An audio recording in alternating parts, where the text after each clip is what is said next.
Pemirsa, kerugian akibat meluapnya sejumlah sungai di Lamongan ditaksir mencapai 7 miliar rupiah. Kerugian terbesar terjadi sektor pertanian dan peternakan. Jumlah kerugian ini akan bertambah karena infrastruktur jalan serta rumah warga yang rusak belum dilakukan penghitungan.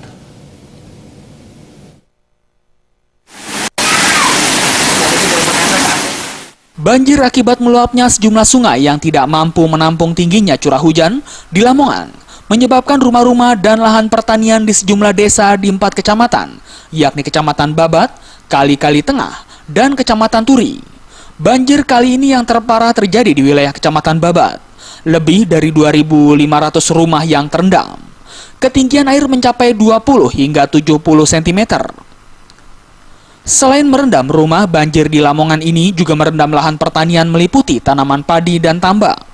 Seluruh tanaman padi ini mengalami gagal panen lantaran membusuk, sementara ikan di tambak terseret arus banjir. Menurut Suprapto, Kepala Pelaksana Badan Penanggulangan Bencana Daerah BPBD Lamongan, 10 hari lebih banjir melanda wilayah Lamongan, namun kerugian ditaksir mencapai lebih dari 7 miliar. Karena sementara ini seperti itu, Mas. Nanti mungkin di sana sudah berkembang nanti karena menurut BMKG bahwa diprediksi hujan ini masih tengah Maret itu masih curah hujan tinggi sehingga kita harus waspada juga.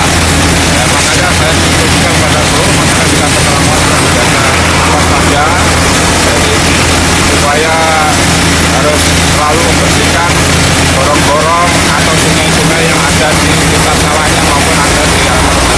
Dimungkinkan kerugian banjir akan terus bertambah, mengingat sejumlah wilayah di Lamongan masih terjadi.